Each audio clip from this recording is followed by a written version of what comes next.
surpreso com a visita aqui, porque normalmente as casas me chamam quando não tem mais ninguém para chamar. Eles pedem para mim vir no lugar de alguém que não pode vir, essas coisas, né? Então, deve ter sido isso que aconteceu, mas obviamente eles não vão falar isso claramente, óbvio, né? Porque senão o expositor poderia se ofender, mas eu já estou acostumado, então não tem problema, viu? Não esperem muita coisa, nós estamos ainda em aprendizado.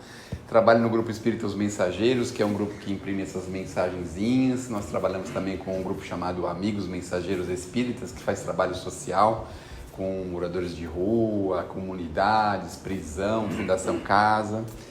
E a gente faz palestras, trabalha também de vez em quando um pouquinho com passe, e a gente se diverte aí com a doutrina, que é uma alegria para todos nós, não é? Então, muito obrigado pelo convite, muito obrigado pela possibilidade de estar aqui com vocês. E 80 e quantos anos? 82, né? Poxa vida, uma vida, né? Uma vida de trabalho, a casa muito bonita, muito bem arrumadinho, muito arejada, não é? Olha, estou muito surpreso, muito bom.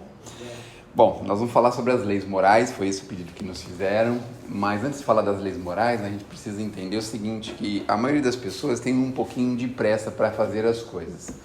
Quando a gente começa na doutrina, normalmente alguns irmãos nossos, eles começam a espinetar a gente. Não sei se aconteceu com vocês isso, mas aconteceu comigo na década de 80, quando eu comecei a conhecer a doutrina. Aí eu chegava em casa e ficava lendo em voz alta para os familiares, aí falava, isso aqui serve para você, olha, presta atenção. A gente ficava desse jeito, queria mudar todo mundo na base do chicote, não é mesmo? E aí o tempo foi passando e a gente foi percebendo que, na verdade, cada um tem uma trajetória, cada um está no seu nível de entendimento, seu degrau de evolução, cada um enxerga uma ótica que percebe a respeito da doutrina, dos ensinos de Jesus, e a gente vai devagarzinho com isso, entendendo que o nosso trabalho é constante, precisa ser perseverante, mas é um trabalho constante e perseverante, para que a gente possa chegar num bom denominador, numa boa diretriz. Então, a primeira coisa que a gente faz é isso, é se tranquilizar, ter bastante confiança, mas não deixar de fazer alguma coisa, não é mesmo? Então, sempre nós precisamos estar renovando, pensando sobre nós, pensando sobre a nossa vida, o que nós estamos fazendo, como que nós estamos nos comportando no nosso dia a dia, o que nós estamos fazendo com o nosso semelhante, os nossos familiares, como os tratamos, como nós tratamos os nossos vizinhos, o zelador do prédio, por exemplo, né? Porque acho que alguns de vocês moram em prédio que nem eu, né? Eu de vez em quando tenho vontade, assim, com muito amor, né? De conversar com ele, obviamente, né? Com o síndico, com o zelador, como que nós estamos lidando com tudo isso, como é que nós estamos lidando no nosso dia a dia, na relação social, como é que nós estamos lidando no trabalho, com as pessoas que são próximas, que são distantes, aquelas pessoas que quase a gente não vê, aquelas pessoas que nós nunca vimos, como que nós lidamos com isso, qual é o sentimento que nós temos diante do nosso próximo, do nosso semelhante. Porque as leis morais, na verdade, são leis naturais, são escritas pelo Criador, elas são imutáveis, elas não mudam nunca. E nós é que precisamos devagarzinho adaptar as nossas leis a ela. Eu fiquei surpreso outro dia, quando eu vi um senhor falando que os países que têm muitas leis, as pessoas não têm uma boa moral. Olha que coisa interessante. E aí eu fiquei pensando assim, não sei se vocês podem concordar comigo, mas você precisa pegar um ônibus, por exemplo, e tem que ter uma lei para que você não sente em determinado lugar ou dê lugar para quem precisa. Precisa de uma lei para isso. Olha como nós somos atrasados ainda, não é mesmo? Tem que ter uma lei para dizer que você tem que parar o carro quando alguém está querendo atravessar. Tem que ter uma lei para isso. Sabe, tem que ter uma lei, tem que ter leis para coisas tão básicas que daqui a pouco vai ter que ter lei para a gente poder amar o semelhante. Olha aí, você, como cumpridor da lei, você já está amando alguém. Se você não amar alguém, você vai ser punido, vai ser multado, não sei, né? O negócio, a gente tem lei para tudo. Então, a nossa Constituição, lá, dezenas e centenas de artigos, nós temos aí um monte no Brasil, rei da legislação mundial, não é? Nós temos aí milhares de leis, nós não sabemos todas elas, somos obrigados a saber, porque ninguém pode alegar a ignorância das leis, em nenhum momento, de repente, sai uma lei aí qualquer e nós temos que saber sobre ela. Mesmo que a gente não saiba, nós temos que dizer que sabemos, porque não podemos alegar ignorância. Mas a lei do Criador, a lei divina, a lei natural é uma coisa constante, basicamente única. Vamos pegar um exemplo para a gente poder entender. Essa conversa está muito tediosa, não? Porque a gente pode mudar a direção, viu? Podemos mudar a direção, podemos começar a falar mal dos outros também. Porque na doutrina espírita a gente às vezes se disfarça, né? Põe uma máscara, ainda mais agora com a pandemia, a gente põe umas máscaras assim, ninguém viu o que a gente está falando, né? Pensando. E às vezes a gente está xingando a pessoa nem está vendo, né? Então, então a gente vai percebendo nas leis, por exemplo, dos 10 mandamentos. 10 mandamentos, não é? 10 mandamentos. E aí veio Jesus, ele falou, toca esse troço tudo fora, joga tudo fora, vai ficar só uma lei. E qual foi a lei que ele criou pra gente? Amar a Deus sobre todas as coisas. Mas ele falou de amor 2 vezes, o Moisés só falou de amor no primeiro mandamento, não falou de amor em mais lugar nenhum. Não roubar, não matar, não for, senão o bicho vai pegar pro teu lado. Aí Jesus fala de amor, olha só, amor, só isso que nós precisamos. Amar a Deus sobre todas as coisas e ao próximo como a nós mesmos. Mas como é difícil, não é? Como é difícil a gente amar o próximo. Meu Deus do céu, como é difícil. Porque a gente tem até boa vontade, não é mesmo? A gente tem até boa vontade, mas para construir esse sentimento é uma coisa que leva muito tempo. A gente costuma amar normalmente aquelas pessoas mais próximas da gente, filho, neto, não é? Neto a gente ama assim de paixão. Ele apronta cada um, rasga a certidão de nascimento da gente, quebra o vaso da avó, apronta, né? Come as plantas da avó, e meu Deus do céu, ai tá bom, a avó queria se livrar mesmo desse vaso, que bom que quebrou, tem 250 anos, mas a gente queria mesmo se livrar dele, não é mesmo? A certidão de nascimento tem problema, eu queria esquecer minha idade, faz tempo que eu estou querendo esquecer a gente sempre tem uma desculpinha, né? Quando é a pessoa que a gente ama, mas se alguém pisar no nosso calinho, no ônibus, ai meu Deus do céu, como a gente fica nervoso, irritado, aborrecido, enche-se de razão, enche-se de direitos. Já repararam como nós temos tantos direitos? Nós sabemos tantos nossos direitos, né? Então a gente se arvora e fica nervoso, aborrecido, chateado. Aí vem o netinho, dá um chute na canela da gente. Mas ele tá forte, hein? Meu Deus do céu, como ele tá forte, né? Então, nós estamos pensando que as leis morais precisam estar associadas ao amor. Cada vez, quanto mais a gente aprende, quanto mais a gente se desenvolve a amar o nosso semelhante, o nosso próximo, mais nós estamos próximos às leis divinas, às leis naturais. Então é assim, amar o próximo mesmo naquela condição. A gente está vindo numa rua, de repente vem um na direção contrária. Pensa, meu Deus, o que ele vai fazer, né? Se a gente tem amor pelo semelhante, a gente pensa assim, não importa o que ele faça, ele é um nosso irmão. A gente tem que chegar nesse ponto, não é? No ponto de imaginar que uma pessoa nos causa um prejuízo, nos dá algum problema, nos cria alguma dificuldade, que no fundo é um irmão nosso. Então, quando a gente conseguir, diríamos assim, aprendendo, conhecendo, se desenvolvendo a esse respeito, a gente vai percebendo o quanto isso é bom para a gente, como sossega a nossa vida, como tranquiliza a nossa vida. Porque Jesus insistiu tanto com o perdão, mas se a gente tiver amor, sabe o que acontece? A gente não precisa perdoar porque a gente não se ofende. Mas como é difícil a gente ter amor também, né? Amar ao próximo é uma coisa, mas ter amor também no coração, porque sempre a gente está assim meio aborrecido, chateado. O que aconteceu com você? Não aconteceu nada.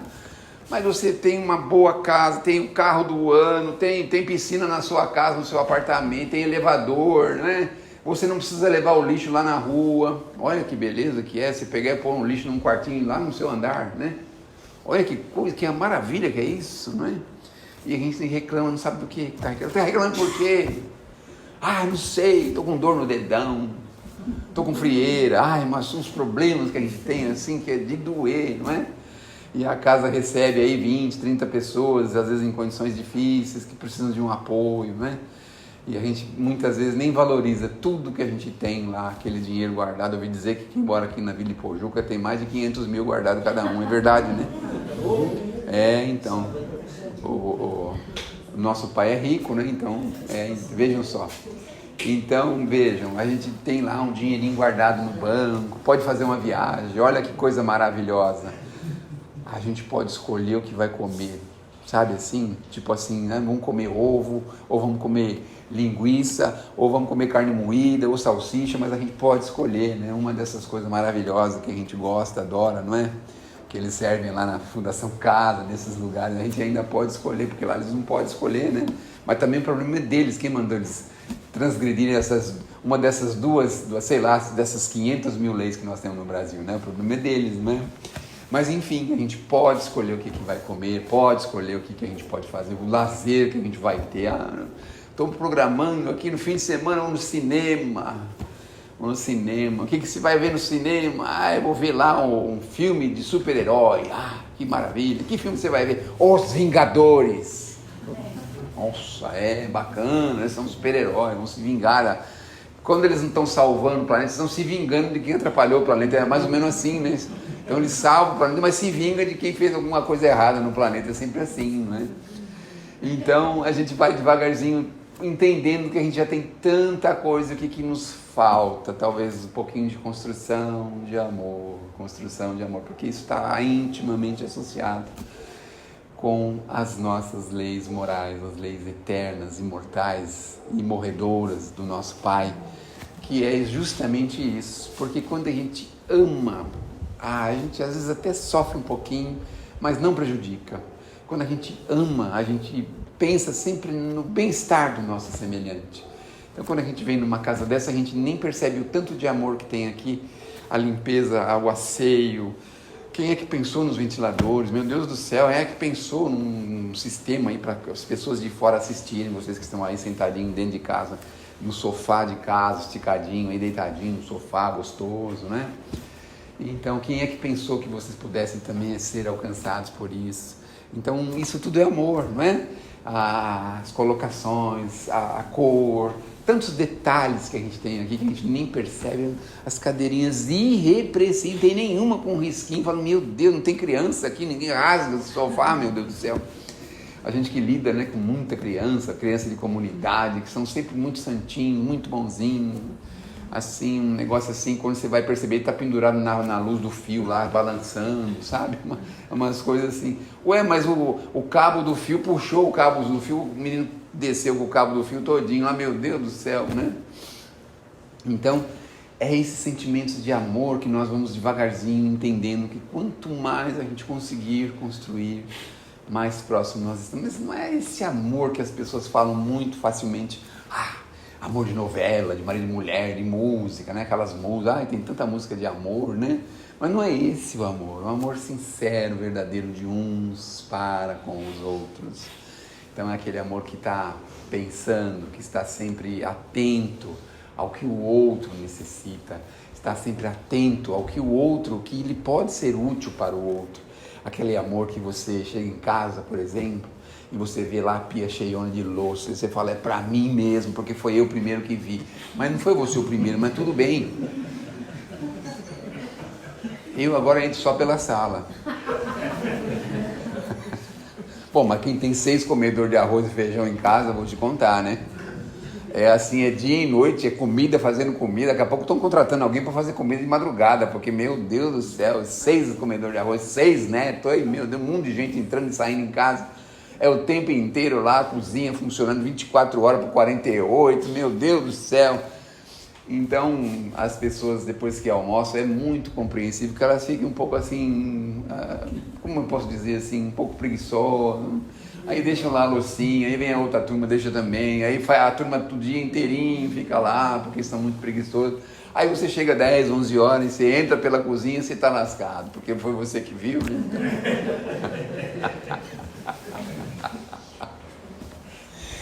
Então, devagarzinho, a gente vai entendendo que esse é um trabalho que a gente precisa compreender. Não vai lá na cinta acordar todo mundo, fazer eles lavarem louça 2 horas da manhã, 1 hora da manhã, não é? Lógico que não, né?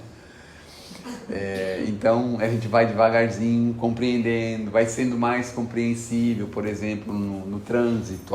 Que lugar maravilhoso para desenvolver o amor, não é mesmo? O trânsito é um lugar assim... É uma coisa linda, maravilhosa, porque você está lá e a pessoa não deu a seta, e você fala, vou para um umbral, mas eu vou ensinar ele a dar a seta. Não é mesmo? A gente ama tanto no trânsito, Na via pública também, a gente vai pegar a condução, o motorista não para. Quanto amor a gente tem pelo motorista. Vai com Deus, te abençoe, você, sua família, seu pai, sua mãe principalmente, né? Seus irmãos, todo mundo. A gente até pensa assim, foi um livramento, quem sabe, né? Se esse ônibus vai bater no primeiro poste ali na frente, né? Ainda bem que eu não peguei, né? Então, é assim que a gente vai devagarzinho entendendo o amor muitas vezes que você para no farol e vem aquele rodinho. Jogar água, você fala, por favor, e ele continua lavando, limpando e lavando. Aí você pensa, que Deus abençoe, ele está trabalhando, arruma uma forma de fazer algum dinheirinho, né? Aí a gente reserva lá para ele uns 2 ou 3 centavos para ele poder, né? Então, a gente está falando de situações assim, pelos quais a gente muitas vezes não aceita, não entende, mas é preciso construir amor, porque no fundo, nós estamos na terra e no fundo, olha o que Jesus diz pra gente, Pai Nosso. Quando ele fala Pai Nosso, ele mostra pra gente que todos nós somos irmãos, não é mesmo? Mas como é duro ter uns irmãos teimosos, difíceis, especialmente aqueles que pedem dinheiro emprestado pra gente em família, não é? Normalmente é cunhado que faz isso, já sabiam? Eu tenho 9 cunhados.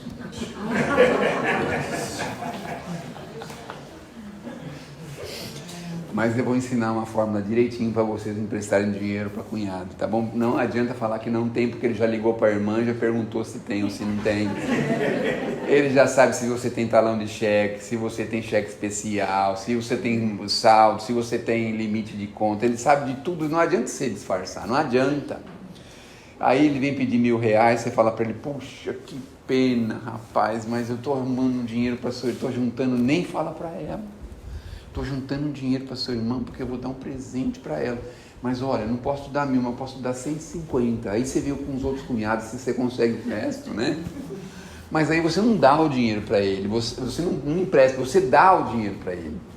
Porque se você der o dinheiro para ele, você está livre, nunca mais você vai lembrar daquilo que acabou. Se ele te devolver, aí você vai na churrascaria, passeia, dá para os rodinhos na rua. É muito mais fácil assim, não é? Muito mais fácil. Mas você fala que é um problema ligado à irmã dele, ou irmão dele. Estou juntando dinheirinho para dar para o seu irmão, para sua irmã. Vai fazer uma plástica. Não, só fazer uma plástica. Não diga, vai fazer uma plástica. Estou juntando. Fica quieto, uma surpresa. Daqui uns 15, 20 anos eu já tenho todo o dinheiro para ela fazer a plástica. Então, mas daqui a 20 anos ela está com 85, mas a esperança nunca morre, não é mesmo? Nunca morre. Então a gente vai ter sempre isso para poder emprestar dinheiro para familiar. Não empresta, dê um percentual pequeno, mas dê, não empreste. Porque aí você não tem problema depois de ficar nervoso no Natal, por exemplo. Já viram a ideia do amigo secreto? Aí ele vai lá e dá um iPhone para a esposa dele e fala, esse bandido não me paga R$1.000 e dá um iPhone para a esposa. A gente fica tudo mordido, né? Porque ele não paga. Eu tô vendo que tem gente aqui que tem dinheiro emprestado com um familiar, com um cunhado, porque a pessoa fechou o rosto de um jeito, tá tão bravo. Mas por que eu não pensei nisso antes? Meu Deus do céu, não é? Enfim, a gente vai devagarzinho entendendo que isso é reunião de amor, quando a gente consegue ter mais sentimentos, compreensão, mais tolerância em situações assim difíceis, às vezes no supermercado, que as pessoas querem passar na frente, estacionamento, no trânsito mesmo, né? Então no trânsito a gente vai devagarzinho testando, vou deixar passar, vou respirar fundo, paciência, assim mesmo. O trânsito está apertado, mas não tem problema, a gente vai devagarzinho, chega. Então a gente vai devagarzinho construindo sentimentos. E isso é importante para nós, para o nosso futuro, porque nós precisamos nos melhorar. Nós viemos no planeta, não viemos aqui só para passear, não é? Nós viemos aqui em tarefas mais importantes do que só o passeio. É claro que a gente pode passear, dar uma voltinha aí pelo planeta, é lindo, maravilhoso. E olha, no fundo a gente nem merece o planeta que nós temos, porque, vamos pensar direitinho, o Emmanuel, você já ouviu falar do Emmanuel? É um malcriadinho, espírito malcriadinho, você já ouviu falar dele, né? Ele é malcriadinho. Sabe o que ele falou em um determinado momento? Sabe o que ele falou? Ele falou que a Terra, tem um livro chamado Religião dos Espíritos, talvez até tenha aí na biblioteca. Ele estuda o livro dos Espíritos, mas ele falou que a Terra se afigura como um planeta, o planeta que está assim meio que um planeta, vocês não se ofendam, é ele que está falando, viu? É um planeta de delinquentes. Mas que isso? Como assim, né? Mas olha, sinceramente, eu queria encontrar com ele. Ele disse que ele reencarnou no ano 2000. Eu queria encontrar com ele e falar assim: ah, delinquente, agora você está encarnado aqui agora. Não é? Eu queria encontrar com ele para falar isso. E ele fala que o planeta ele se afigura assim como um quartinho do fundo da galáxia. No começo eu pensei, puxa, que bonito, quartinho do fundo. Mas depois eu entrei pensando, o que a gente põe no quartinho do fundo? Vocês já pensaram o que a gente põe no quartinho do fundo? É um negócio impressionante. Ainda não falaram a palavra certa, né? Mas o que a gente põe no quartinho do fundo, meu Deus do céu? Só tranqueira. Bugiganga, tranqueira. Aí vocês imaginam, nós estamos no quartinho do fundo. Assim, você se imagina assim, aquele guarda-chuva que está tudo rasgado, que está lá jogado. Sabe aquela cama que falta um pé? Sabe o estrado que não fixa mais, ele está todo mole. Aquelas cobertas tudo furadas de traça, aqueles lençol furado, aquele travesseiro todo manchado.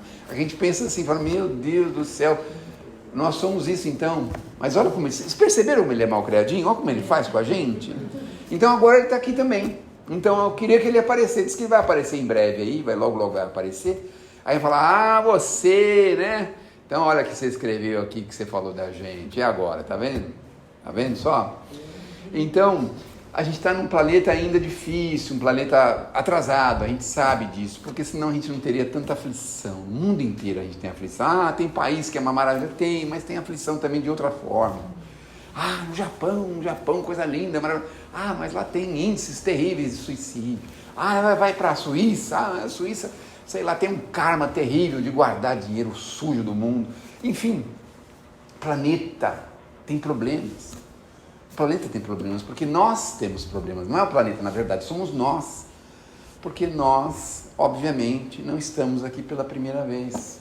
Nós já escorregamos, já caímos, já batemos a cabeça, de novo levantamos, estamos agora um pouco mais de pé. Agora, com a doutrina espírita, a gente está conseguindo entender um pouquinho melhor as coisas. Na pergunta 919, a sequência aí das leis morais, tem uma pergunta que o Kardec fala. Como que a gente podia fazer para ser melhor nessa vida? Na pergunta 919. Aí os espíritos falam assim, conhece-te a ti mesmo. O Kardec fica nervoso com essa resposta. Mas isso eu já sei. Aí o espírito com muita tranquilidade, vão lá na 919, vocês vão ver, vão sentir a pulsação. Mas isso todo mundo sabe. Olha, o Kardec também era bravinho, hein? Bom, aí os espíritos falam assim, então faz como eu fiz na minha última encarnação, né? Santo Agostinho fala bonitinho, faça um balanço diário da sua vida, sabe, a hora de se deitar. Eu vou acrescentar um pouquinho do que ele fala lá, tá bom? Pra gente poder ver se consegue fazer isso, porque não é fácil. Enfim, eu já tentei muitas vezes, é difícil. Então, faz como eu fazia na minha última vida. Pega lá uma bacia, enche de água, enche de gelo, põe do lado da sua cama e fica sentado na cama e põe o pezão lá. Porque se você começar a fazer um balanço deitadinho na cama, você não passa nem 20 segundos, você já dorme.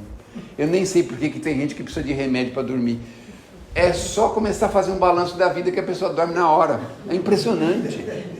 Não sei, a indústria química é muito poderosa, né? Porque é tão simples. Você chega lá e fala, filho, vou fazer o balanço, o que eu fiz hoje de bom, o que eu fiz de ruim. No outro dia você não lembra porque você não conseguiu terminar o balanço. Tá bom, não vou fazer o balanço. Então faz uma prece, começa lá a prece para você ver como é que você dorme fácil. Não, consigo fazer a prece. Faz uma leitura edificante deitado na cama para você ver se você não dorme fácil. E as pessoas ainda vão na farmácia comprar remédio para dormir. Eu falo, meu Deus do céu. Então você tem que pôr o pé numa água gelada, aí você começa a fazer aquele balanço. Fala assim, bom, hoje pela manhã, deixa eu ver. A pessoa me cumprimentou no elevador. Eu não respondi, mas eu pensei assim, bom dia só se for para você. Eu não precisava ter pensado isso. Um pensamento que eu devia melhorar, não é? E aí, logo em seguida, quando chegou no trabalho, né, alguém falou assim, sabe aquele seu colega de escritório aí, foi mandado embora, agora você que vai ficar com todo o serviço de vocês dois aí junto. Ah, tá bom, que Deus te abençoe. Mas aí no fundo você estava pensando assim, se eu pudesse, né? Ganhasse na loteria, ver só o que eu ia fazer nessa firma, ia comprar a firma e ia, sei lá, fazer o quê, não é? Ia fechar a firma, né? Xinga o patrão, xinga todo mundo. Aí continua, vai almoçar. Aí vai almoçar, comer uma feijoada de quarta-feira. Hoje é quarta-feira, né? Comer uma feijoada. Aí você vai pegar a feijoada, tem palito, tampinha, tudo dentro da feijoada. Fala, misericórdia. Porque agora acho que não fazem mais isso, mas antigo no meu tempo, que não faz muito tempo, né? Mais ou menos 600 meses atrás, mais ou menos, né? 1.200 meses atrás seriam 100 anos, né? 600 meses são 50 anos atrás, mais ou menos 50. Os bares aproveitavam as cumbuquinhas, eles passavam de um para o outro. Claro que eles não iam jogar fora, porque a pessoa comia um pouquinho, mas tinha gente que fazia isso, punha palito, tampinha, as coisas tudo lá dentro. E aí você pensa assim, Jesus nos proteja, tadinho, o moço está precisando ter um pouco mais de lucro, quase ele não consegue manter essa casa, deve ser muito caro o aluguel, não é? Então a gente, né? Então veja, aí a gente vai fazendo esse balanço, o que a gente pensou, sentiu durante o dia, não é? Foi lá comprar o pãozinho, aí o moço falou que o pãozinho era fresco, quando você chegou em casa você percebeu que não, sabe, assim, essas coisas, assim, você comprou o presunto, que você achou que era um presunto bom, mas alguém já falou para você que eles mudaram a embalagem, né? Porque tinha vencido, aí eles mudam a embalagem, aí você pensa, meu Deus, a Terra realmente é um planeta, não é? Enfim, aí chega no final do dia, aí você contrata um advogado para cuidar de um problema de família, né? E aí ele mandou a carta dos honorários, você fala que Deus te abençoe, não é? Então chega no final do dia, você faz esse balanço. E aí você fala o que podia fazer diferente, o que podia fazer melhor, não é? Como eu respondi às pessoas, como eu encarei determinadas coisas. E isso vai devagarzinho moldando a gente, ajudando a gente a ser melhores. Mas é muito complicado fazer esse balanço. Tanto é que quando a gente se dispõe a fazer isso, em menos de uma semana nós estamos devastados. Porque sabe o que acontece? A gente, antes de fazer a coisa errada, fala assim, não vou fazer, porque senão depois da noite vai me dar um trabalho para corrigir isso aqui, pro dia seguinte não fazer de novo, aí você já evita de fazer na hora. É uma coisa muito boa isso, ajuda a gente a crescer. Mas é que nem academia, sabe? Academia, que você começa 6 meses com entusiasmo assim, e depois dos 6 meses, acontece alguma coisa, você vira o pé. Aí depois que você virou o pé, nunca mais você volta para a academia. Fica o reloginho lá contando 2 anos e você pagando 2 anos e o pé virado. Você fala, não, meu pé ainda dói, não posso ir. Não é mesmo? A gente não vai mais. Então fazer o balanço diário é mais ou menos que nem a academia. A gente faz por um tempo e depois esquece, para. O que é para a gente muito prejudicial. Porque se a gente continuasse, seria de grande valia para nós. A gente já teria avançado muito mais do que nós já avançamos. É como se fosse assim uma forma muito rápida de avanço. Na academia eles tem uns negócios que as pessoas tomam que cresce rápido, não sei como é que chama lá, mas é a mesma coisa. Se você perseverar nesse balanço, você vai perceber daqui a algum tempo que muita coisa que você fazia, você deixa de fazer. Muitas palavras de baixo calão, muitas coisas que você fazia, você deixa de fazer. As pessoas vão até estranhar, falar, meu Deus, o que aconteceu? Aí alguém vai falar assim, virou fanático, está na casa espírita lá, fanático. Não é assim que as pessoas falam pra gente? Você vem na casa espírita uma vez por semana, você é fanático. Agora, se você assistir futebol todo dia, não tem problema nenhum, pode assistir. Se você ter uma foto de Jesus em casa, você é fanático. Mas se você ter todo o time de futebol, ninguém se incomoda, não é mesmo? Olha como que nós temos uns valores estranhos, não é?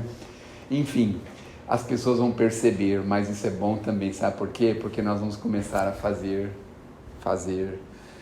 seguidores. Eles vão nos seguir. Não, nada de Facebook, essas coisas não. Vamos seguir, porque a gente não sabe, mas tem muita gente observando a nossa vida e vivendo semelhante a gente. Sabe por que eu posso falar isso?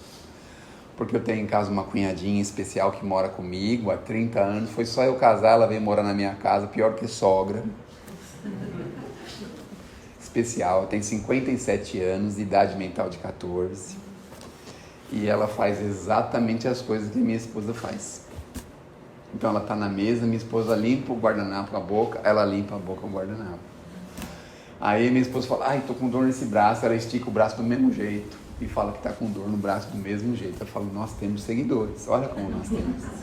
Só que a gente não percebe, mas eles estão andando atrás da gente, sabiam disso? É muito importante a gente andar por passos mais seguros, mais corretos, porque isso vai ajudar muita gente que está nos seguindo. Que Deus nos abençoe. Cabe uma poesia ainda para encerrarmos? Meu Deus do céu, ninguém está aguentando mais, porque ele falou assim, a turma aqui, você não liga não, porque a turma aqui depois de 5 minutos está todo mundo dormindo. Aí eu estou tentando ver quem eu acho alguém dormindo, mas ninguém dormiu até agora, né? Só se alguém está dormindo, eu não vi, mas não vi ninguém dormindo. Enfim, vamos na poesia. Ontem foi o dia de Alta de Souza. Já ouviram falar da Alta de Souza? A Alta de Souza é um espírito lindo, maravilhoso. Passou um tempinho pequenininho aqui na Terra, desencarnou rápido, jovem, teve um problema grave de saúde, mas deixou um legado muito bacana. Ela na época, né, na década de, sei lá, na década de 20, do século passado, ela conseguiu deixar um livro escrito chamado Horto. E depois que ela passou para o mundo espiritual, ela começou a escrever sonetos. E o que é soneto? Soneto é uma composição poética com 2 quartetos, são frases em 4 linhas, e 2 tercetos, frases em 3 linhas. Então isso é um soneto.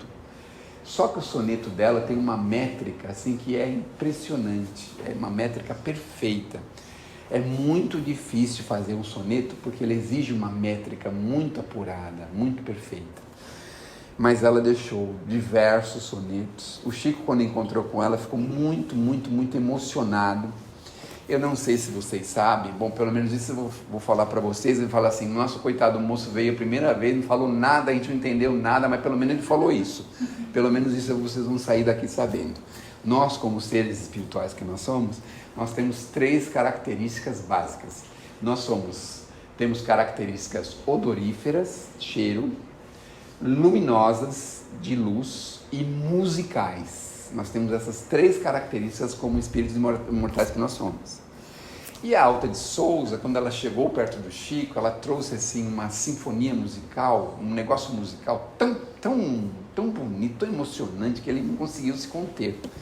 E aí ela foi apresentada por Celina, que é uma mensageira de Maria, apresentou a Alta de Souza, e disse que a Alta de Souza traria algumas coisas para ele escrever. Ele ficou muito emocionado. Nesse mesmo dia, ele trouxe um soneto chamado Nossa Senhora da Amargura, que fala um pouquinho da Mãe Santíssima, mas em seguida ela trouxe diversos outros sonetos. Então vamos imaginar um soneto da primavera, quando ela fala assim, a anônima semente pequenina, atirada por mão piedosa e boa, parecia dormir no charco à toa, sorvendo o sol aos beijos da neblina.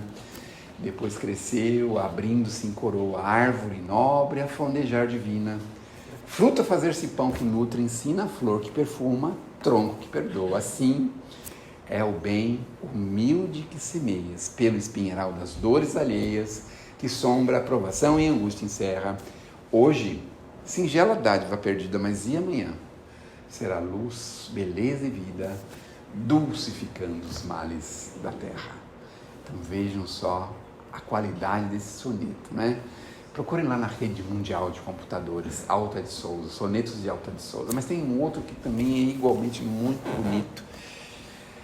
Meu irmão, tuas preces mais singelas, sabe aquela prece, a menor prece? Ela fala assim, são ouvidas no espaço ilimitado. Olha o sentimento de compreensão dela. Mas sei que às vezes choras consternado ao silêncio da força que interpelas. Ouve o teu coração em cada prece, Deus responde em ti mesmo e te esclarece com a força eterna da consolação. Compreenderás a dor que te domina na linguagem pura e peregrina, na voz de Deus em luz no coração. Então a gente pede por aqui e Deus responde por aqui, através da emoção. E agora uma pequena frase, só para a gente encerrar essa singela homenagem à Alta de Souza. Ouvi, entre amigos meus, este conceito profundo. Mãe é o sorriso de Deus nos sofrimentos do mundo. Que Deus nos abençoe, que Jesus nos ilumine, E fiquem tranquilos, viu? Nas próximas semanas, pessoas muito capacitadas vão estar aqui com vocês, tá bom? E quando eles não tiverem mais ninguém para vir aqui, aí eu posso vir, tá bom?